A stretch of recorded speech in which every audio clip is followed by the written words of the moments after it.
not kind of my topics, but it doesn't mean that tetumanyi. It's just that twasalawo okubaako direction gye tutwala ne mu topics ze tuwogerako, nengera ne bino nabyo tusobola okubyogerako kuba information tugiyina. Ndaba Frank Gashumba celebrating bino si bya politics. For that I want Frank Gashumba making a disclaimer, making it very clear this is not about politics. Ndaba Frank Gashumba celebrating okuba nti Tina Fierce might have lost her job.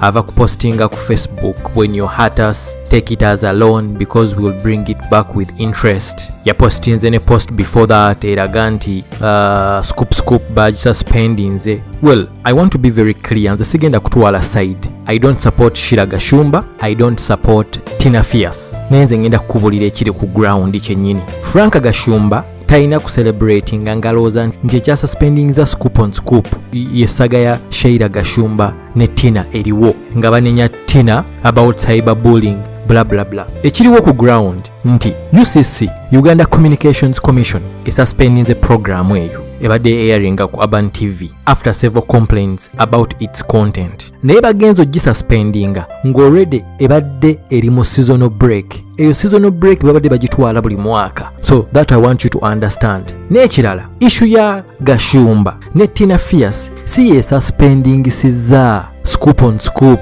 Mubikula amaaso gammwe mutunule. Tina Fierce recently yavaayo, genda ku YouTube olabeka video yako. Tina Fierce recently yavaayo n'avumirira nnyo era mu mutima gwange nze nakigamba ne ngamba ono kwagala butayagala agenda kwereetera obuzibu. N'avumirira nnyo Ben Kavuya. Mujjukira nga tuli mu lockdown, Minister Sam Kuteesa we yasigning ebbaluwa authorizing family ya Ben Kavuya okuleeta abantu abasatu abo okubajja mu America ne bayingira Uganda ng'ate Entebbe airport yali ku lockdown. Tina Fierce ku program ya Scoop on Scoop yavumirira ekintu ekyo n'akimokinga n'akyogererako n'akimalako almost eddakiika nga 5. Nze namanya nti no Tina Fierce atandise okukwata kubatakwatwako mu Uganda nga as the saying goes. N'ekirala, Tina Fierce ebiseera ebyo emabegakaawo osobola okugendera ku YouTube channel yaabwe n'okalaba nga amokinga Museveni we yajja. Mujjukira engeri gye yanywamu, engeri gye yali anywamu bakyayi oba bwali buugi whatever it is, najja n'amokinga. Ennaku zino Tina Fierce abadde aleeta nnyo politics, especially sente ezibbiddwa during COVID-19. Njagala oddeyo olabe show za Tina Fierce during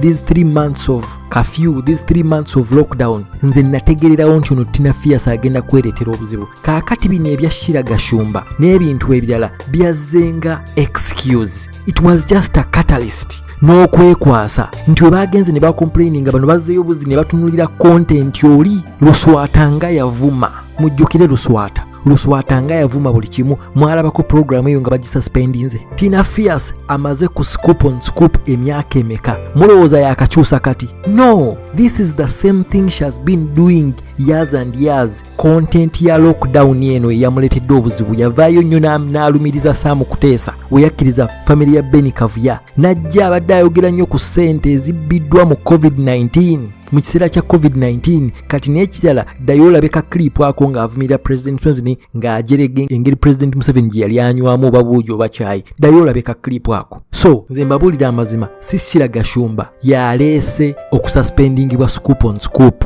This is political. Ekyo tebabalimba era nsaasira nnyo okulaba Frank Gashumba nti tasobola kutegeera kintu ekyo. Kati ngenda kudda ku issue yennyini. Saagala olowooze nti nze mpagira Tina Fierce. Nange Tina Fierce mulimu show ezimu z'abadde akola nga nnyiiza era ng'alabikanga an embarrassment mu media kubanga ajja n'ayitawo abadde avuma nnyo, which is not good. But mu program z'abadde akola, that is what the show is all about. Wano wenkugambira nti tewaliwo influence yonna ya Shira Gashumba era saagala tebacelebratinga Luswata ekintu kye yali akola Tina Fierce kye yayongerako myaka na myaka. Believe that when I tell you. Tina Fierce kino kyabadde akola lwakuba yakitwala mu koko extreme. Ate mulimu abantu babadde attacking a personal, not as a celebrity talk show. Mulimu abadde akitwala nnyo personal. Good presenter, naye mulimu ekintu abadde akitwala to an extreme, which is not good. It should be an example. kuba media personality bonna. It should be an example kuba media personality mwenna. Mulaba wano Tina Fierce. Recently, MC Ibra, one of the most celebrated presenters right now mu Uganda, yavaayo n'ayogera ebigambo ku Lydia Jasmine. Mwena mbadde mugenda maaso mulaba ebigambo yayogera ku Jasmine n'asaba apology. MC Ibra musajja mugezi nnyo, yalaba nti kyakoze kibi, defamation, musango gwa amaanyi. MC Ibra n'ateeka down his ego, n'ateeka away his pride, najja ne yeetonda mangu nnyo so that he can keep his credibility, he can keep his growth, because MC Ibra he's going on the top. Yavuddeyo mangu nnyo ne yeetonda. Professionalism, ekintu Tina Fierce ye kyabadde asuubira ntasobola kikola. Lwaki? That is what the show Scoop has been about for years. Luswata yakitandika, Tina Fierce n'akyongerayo. Kati nzija ku facts. Shiraga Shumba tewali kikyamu kye bamukoze. Lwaki? Shiraga Shumba anyumirwa status ya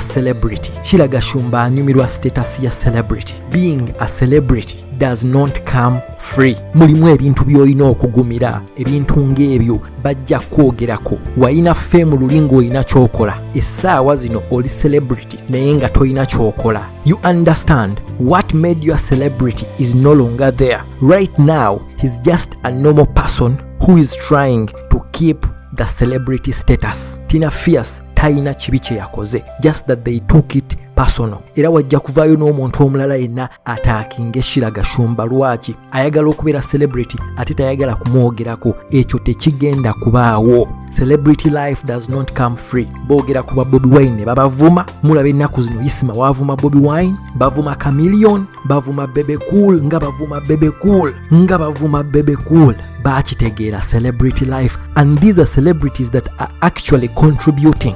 They are contributing to music industry. Shiraga Shumba right now is a celebrity that does not contribute anything. What made her celebrity byagwawo dda. Right now she's just trying to keep the celebrity status. Njogera mazima atinange munagamba defamation. I'm spitting facts. Kakati nemuvaayo nemugamba Tina Fierce. Siwolereza Tina Fierce mbagambye naye njogedde ku side ye gyensoose nti simuwagira kuba naye agenda extreme. The same reason nga wenali siwagira Luswata. Naye ate muleke kutuleetako wano lugezigezi. Defamation eriwa gye mwogerako. Olw'okuba baayogera ku bbaawo God's plan. Defamation ki gye baayogera ku God's plan? Tina Fierce kye yayogera ku God's plan ekitaliiwo, nti mubbi, nti baamusiba emyaka 8, nti yali wa mwaka 21 nga mubbi, ng'alina gganga gye yali akulira, ng'akozesa abaana abato ne babba. Eyo defamation tebyaliyo. Genda ku Google onoonye Ali Makasi Lwanga. Typingamu essaawa zino ku Google osome ku Ali Makasi Lwanga. Ogenda owaabire Daily Mail,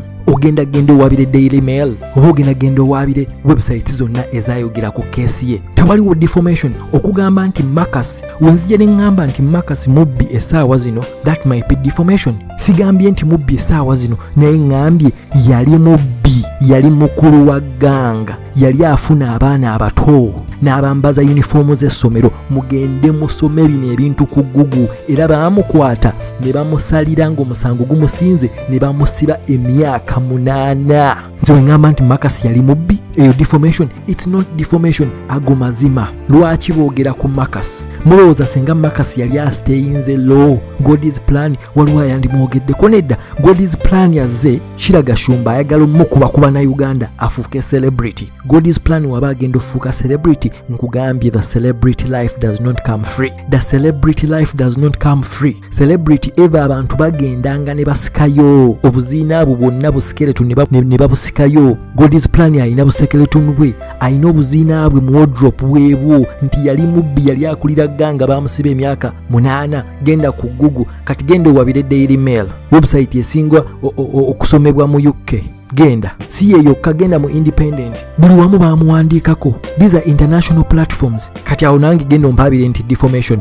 Not defamation, I'm spitting facts. Kati woba naavaayo ne president omulala ina n'ayogera ku ebintu nga mumugamba nti naye ayogera defamation. Nedda. Celebrity comes with a price, and that is the price, especially when you are wannabe celebrity nga tolina kintu kyonna kyoleeta ku table naye ng'oyagala okubeera mu linnya lya celebrity. nze siina hate eri Shira Gashumba, siina hate eri Tina Fierce, naye nga Tina Fierce kyabadde akola kikyamu. Suspension njiwagira, basooke bamususpendingemu. She's a very talented lady, ajja funa omulimu omulala. Suspension ye ebeere example ku bamawulire bonna ababadde basala ebigambo. Let it be an example. Naye ng'ate what I wanted to tell you nti temuba fooled nti Shira Gashumba yawangudde. Shira Gashumba talina kye yawangudde. Ekintu kya suspension kya Tina Fierce mulimu kiri political olw'ebintu byabadde ajja ayogera emabegakaawo mu lockdown ebadde bigenda maaso. Shira Gashumba talina case yonna against Tina Fierce because Tina Fierce ebintu byonna byali ayogera byali bituufu, n'ekirala ne bwebanga si bituufu. Celebrity comes with a price and that is the price. Wongamba defamation, it's 100% okay. Defamation mbagambye, defamation MC Ibra yabadde akoze Jasmine kyovulaba nti Ibra yavuddeyo mangu nnyo ne yeetonda.